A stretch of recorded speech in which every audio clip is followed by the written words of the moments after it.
Inainei me whakawhiti atu tātou ki ngā kōrero ngahua te wā, kai tōku taha inainei tētahi uri o ngā puhi me te raroa Pere Wihongi. Pere, tēnā koe. Tēnā koe, Pē, kei te hea. Kei te tino pai au. Ka rawe. Nā, ia kia Rob Ruha ki te panoku i roto i te pōtohutanga waiata Māori, haere hoki koe ki reira.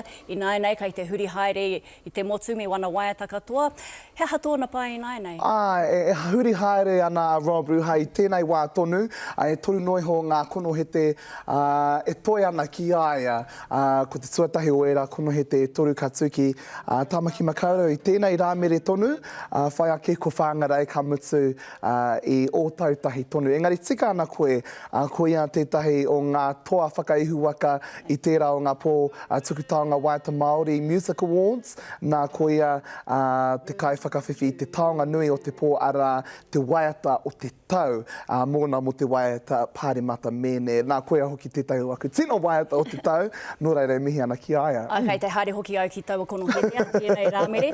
Nā kua tohua hoki ia mō te wāhanga Maioha Māori, mō te tohutanga EPRA, tāpiri atu ko nā taonga maha i ka whakawhiwhia ki aia i ngā tau kua hori, ko ia pē te kīngi o te ao waiata Māori? Kāne, kore, i tēnei wā tonu ko ia tētahi o ngā kau waiata Māori iti nei, e tino eke ana ki ngā pai o te ao ngahau i tēnei wā tonu, nā ko tana ingoa, ko whai wāhi atu anō ki te taonga ngā maioha, nera, ko te wāhanga Māori tērā o te EPRA Silver Scrolls Awards, nā koia tērā, ko kuhu atu ki tērā wāhanga mō tana waiata a kariri, he waiata whakamaumahara i ngā pakanga o mua, ngā pakanga tawhito, ara ko puke hina, mai te aronga o ngā whānau i pā ki tērā o ngā āhuatanga.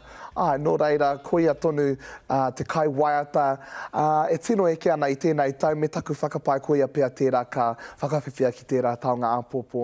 Ko puke hina tētahi kaupapa kua tino puta mō kai waiata i tēnei tau. Nā, huri atu ki ngā ihu hupe o te ao waiata me tā rātau waiata mō ihu mātau. Tēnā kōrero hia mai mua rātau mahi tainua mai ki tēnei wā. Nā, ko ihi tētahi o ngā rōpū hou, e ki ana i koe he rōpū ihu hupe nēnā. Nā, kia mahara ki tērā tau i ui au i aia, i a rātau, ko Thomas Rawiri, ko Makoia Huata, tērā tokorua he pēne reggae me ke nera. Kua āhua ko tahi ki te ruatau e tino puta ana te rongo, e tino whakaputa ana i o rātou ake waiata.